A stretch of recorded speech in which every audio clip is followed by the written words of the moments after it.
नमस्कार विद्यार्थी मित्रांनो, मी प्राध्यापक हर्षल देवरे आजच्या लेक्चरमध्ये आपले स्वागत करतो। आज आपण बघणार आहोत नवीन टॉपिक बुद्धिमत्तेचा तर्क आणि अनुमान। आता तर्क आणि अनुमान मध्ये मागील क्वेश्चन पेपर मध्ये आपण पाहिल्यास आपल्याला एक तरी क्वेश्चन या घटकावर विचारला जातो आणि यांच्यामध्ये प्रामुख्याने तर्क आणि अनुमान यांच्यामध्ये तुम्हाला काहीतरी विधानं दिलेली असतात, त्या विधानावरून तुम्हाला अनुमान बघायचे असतात आणि अनुमानावरून आपल्याला निष्कर्ष काढायचा असतो की ते आपल्याला विधानं दिलेली ही बरोबर होती का चुकीची होती, म्हणजे त्यांची आपल्याला पडताळणी करायची होती, सत्यता आणि असत्यता आपल्याला त्यामध्ये बघायची होती।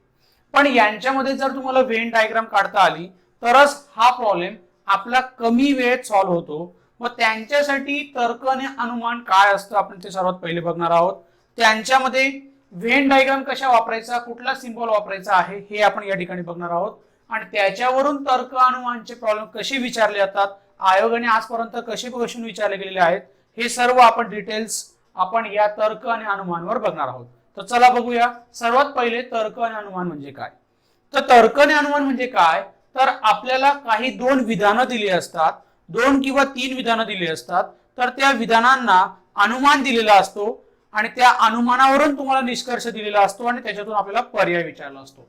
मग त्या पर्यायामध्ये या तर्क अनुमानामध्ये जे प्रामुख्याने घटक येतात, तर पहिला घटक जो असतो ते विधानं दिलेली असतात। विधान हे दोन किंवा तीन राहू शकतात किंवा चार राहू शकतात। मग हे जे तुम्हाला दोन विधान दिली असतील त्या दोन विधानांचं तुम्हाला अनुमान दिलं जातं। आता अनुमानावरून तुम्हाला त्यांचा निष्कर्ष काढायचा असतो आणि निष्कर्ष काढल्यानंतर आपलं ऑप्शन आपल्याला त्या ठिकाणी दिलेलं असतं आणि त्याच्यावरून आपण त्यांची उत्तरही शोधत असतो। आता ज्यावेळेस तर्क आणि अनुमानचं उदाहरण येतं तर ते बेसिकली असं खूप मोठं आपल्याला दिसतं, कारण की त्या ठिकाणी विधानांची 2 ते 3 वाक्य असतात, परत अनुमानाची 3 ते 4 वाक्य असतात आणि परत निष्कर्षांची वाक्य असतात। त्यामुळे उदाहरण दिसताना आपल्याला खूप मोठं दिसतं, पण त्यांचं सॉल्व्ह केलं आपण जर विधानांची आकृती व्यवस्थित काढली तर आपल्याला अनुमान व्यवस्थित जमू शकतो आणि निष्कर्षही निघू शकतो। मग यांच्यामध्ये वाक्यरचना कशी असते, तर पहिलं वाक्यरचना असते सर्व, या वाक्यावरून तुमची स्टार्टिंग होते। मग ज्या ज्या वेळेस तुम्ही सर्व येतील, सर्व म्हणजे त्याच्यामध्ये सर्व काही आहे, सर्व आला तर आपण त्याला हा 2 गोल लक्षात ठेवायचा आहे सर्वात पहिले। त्यानंतर काही शब्द जर आला तर त्या ठिकाणी असे 2 गोल तुम्हाला लक्षात ठेवायचे आहेत आणि एकही नाही असा शब्द आला तर याचा आणि याचा एकमेकांशी काही संबंध नाही, हे असे वेगवेगळे आपल्याला काढायचे आहेत। आता या 3 वाक्य रचनावरून आपल्याला विधान कसं काढतात हे समजून जातात आणि या विधानांवरून आपण अनुमान लावू शकतो। तर चला बघूया, एक उदाहरण बघूया। जर मी तुम्हाला म्हटलं, आता मी तुम्हाला 2 विधानं दिली। विधान पहिलं एक, सर्व आंबे पुस्तक आहेत। आता यांची सत्यता किती असू शकते हे आपण म्हणू शकत नाही, पण यांना आपल्याला खरं मांडायचं आहे। खरं मानायचं आहे म्हणजे का, तुम्ही आता म्हणत असणार की सर्व आंबे पुस्तक कसं काय होतील, पण या ठिकाणी आपल्याला जे विधान दिलेलं आहे ते आपण खरं मानायचं आणि त्यांच्यावरून अनुमान आणि निष्कर्ष बघायचा आणि सॉल्व्ह करायचं। मग पहिलं विधान मी तुम्हाला दिलं, सर्व आंबे पुस्तक आहेत। दुसरं याच्यात दिलं, काही पुस्तक गाडी आहेत। अशी आपल्याला 2 विधानं दिलेली आहेत आणि त्यांच्यावरून आपल्याला निष्कर्ष विचारला जातो। निष्कर्ष 1 विचारतो, एक निष्कर्ष आहे सर्व पुस्तके आंबे आहेत। दुसरा निष्कर्ष, काही गाड्या आंबे आहेत आणि इथं पर्याय क्रमांक दिलेला असतो पर्याय एक, एक व दोन निष्कर्ष योग्य, दुसरं दिलेलं असतं एक निष्कर्ष योग्य, तिसरं दिलेलं आहे दुसरं निष्कर्ष योग्य आणि एकही योग्य नाही. आता हे उदाहरण कसं सॉल्व्ह करायचं हे आपण या ठिकाणी बघणार आहोत. तर सर्वात पहिले मी तुम्हाला म्हटलं होतं ज्या ज्या वेळेस सर्व येतं तर या दोन आकृती लक्षात ठेवायच्या. मग दोन आकृती कशा लक्षात ठेवायच्या तर लक्षात घ्या, सर्व आंबे, कोणाबद्दल बोलताय तुम्ही? आंब्यांबद्दल. ही जे सर्व आंबे आहेत ते काय आहेत? पुस्तक आहेत. मग हा जो मधला गोल असतो, वाक्य रचना तुम्ही जिथून कर्त्याची चालू करतात, सर्व आंबे म्हणजे मध्ये कोण आहेत? हे सर्व आंबे जे आहेत ते काय आहे? पुस्तक आहे, असं आपल्याला त्याच्यावरून समजतं. सर्वात पहिले तर मी इथं सर्व दिलं असल्या कारणाने मी या इथं गोल काढला. सर्व आंबे हे जे आहेत सर्व आंबे काय आहेत? पुस्तक आहेत. ही अशी आपली वेन डायग्राम आलेली आहे पहिल्या विधानावर. दुसरं विधान काय म्हणतं? काही पुस्तक गाडी आहेत.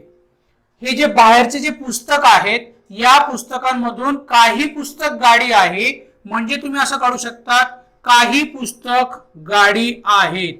या जे एवढा पोर्शन होता पुस्तकांचा ते काही पुस्तक या गाड्या आहेत, अशी आपली वेन डायग्राम बनली आहे.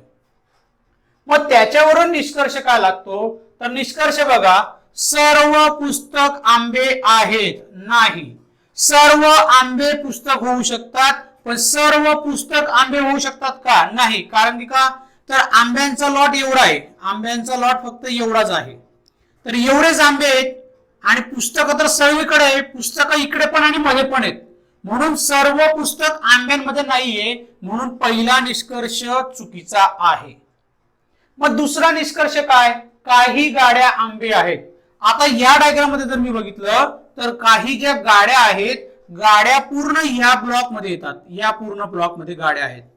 तर काही गाड्या पुस्तक आहेत पण काही गाड्या आंबे नाहीत, म्हणजे दुसरं निष्कर्ष सुद्धा चुकीचं आहे. मग जर पहिलं निष्कर्ष आणि दुसरं निष्कर्ष दोघी चुकीचे असतील तर बघा, एक व दोन निष्कर्ष योग्य, एक निष्कर्ष योग्य, दुसरं निष्कर्ष योग्य आणि एकही योग्य नाही, म्हणजे या ठिकाणी तुमचं उत्तर आलेलं आहे चौथं, एकही योग्य नाही. मग विद्यार्थी मित्रांनो, तुम्हाला असेच विधान देणे निष्कर्ष दिले जातात आणि त्यांच्यावरून आपल्याला वेन डायग्राम काढायची आहे. आता या ठिकाणी दोन काही वेळ येतात, काही वेळा नकारार्थी विचारलं जातं. आता नकारार्थी आलं म्हणजे काय की काही पुस्तके किंवा एकही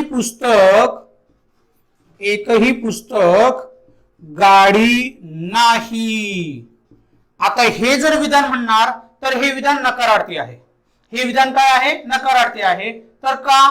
एकही पुस्तक गाडी नाही म्हणजे एकही पुस्तक, मी हा जो गोल काढला हा पुस्तकासाठी काढला, तर एकही पुस्तक गाडी नाही म्हणजे पुस्तक आणि गाडीचा काही संबंध लागत नाही, म्हणून ते काय होतील? दोघी वेगवेगळे राहतील. दोघे काय राहतील? वेगवेगळे राहतील.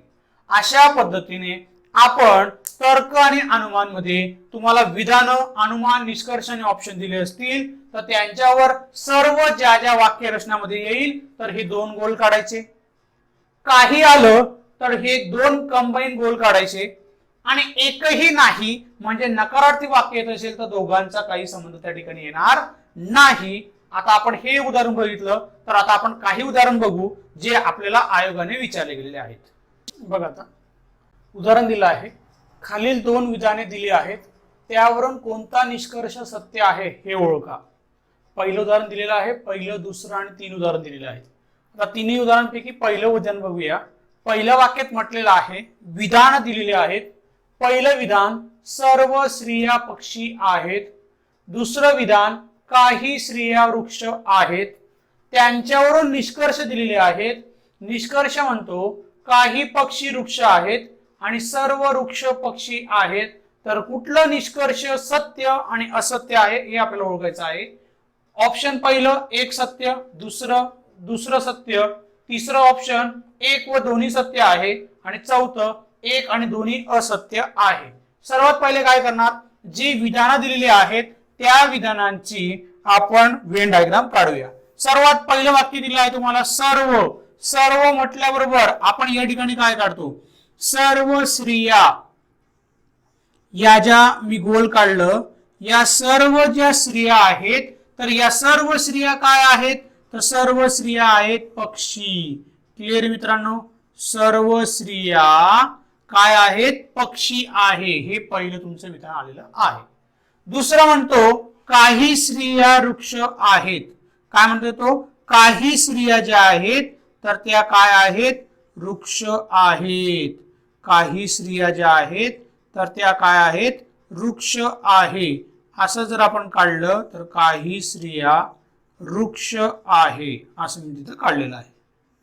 पण याचा अर्थ काय होतो, सर्व वृक्ष पक्षी नाहीत, कारण की ही डायग्राम थोडीशी बाहेर जाऊ शकते, अशीही जाऊ शकते, असाही वृक्ष येतो तर असाही वृक्ष येऊ शकतो. मग आता त्यांच्यावरून निष्कर्ष कुठला आपण ते पाहूया. पहिलं, काही पक्षी वृक्ष आहेत. काही पक्षी वृक्ष आहेत, बरोबर आहे. हा जो पक्षींचा जो हा पोर्शन होता तो पोर्शन तुमच्या वृक्षामध्ये आहे, म्हणून पहिला निष्कर्ष बरोबर आहे. पण दुसरा निष्कर्ष काय, सर्व वृक्ष पक्षी आहेत.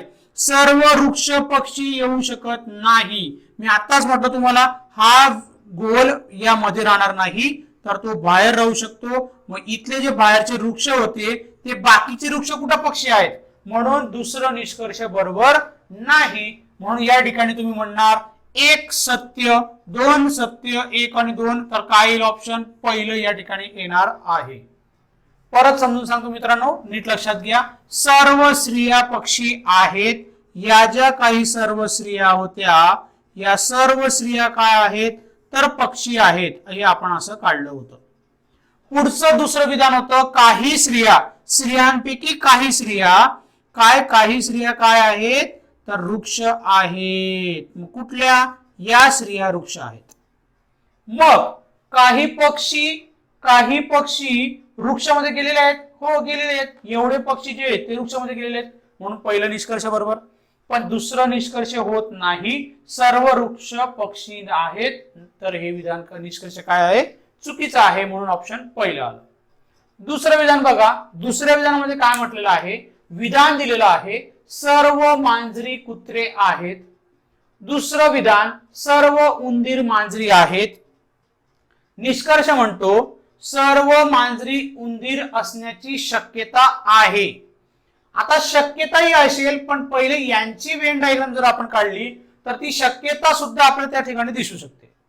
आणि दुसरा निष्कर्ष म्हणतो सर्व उंदीर कुत्रे असण्याची शक्यता आहे. ऑप्शन दिलंय पहिलं बरोबर, दुसरं बरोबर, पहिलं आणि दुसरं सत्य आणि एक आणि दोन असत्य. सर्वात पहिले आपण पहिल्या विधानाची व्हेन डायग्राम बघूया. त्या ठिकाणी सर्व आलेला आहे. सर्व आलं म्हणजे मी तुम्हाला काय सांगितलंय, दोन गोल काढायचे, हा एक गोल आणि बाहेरचा एक गोल. मग सर्व काय, सर्व मांजरी कुठे येतील, मध्ये. हा जो पोर्शन आपण छोटा कौल काढला त्या सर्व कशाचा आहे, मांजरींचा आहे. तर सर्व मांजरी काय मित्रांनो, तर ते सर्व मांजरी काय आहेत, कुत्रे आहेत. हे आपण इथे काढलं, सर्व मांजरी या कुत्रे आहेत. दुसरं विधान म्हणतो सर्व उंदीर मांजरी आहेत. लक्षात घ्या, सर्व उंदीर काय आहेत, मांजरी आहेत. म्हणजे उंदीर याच्याही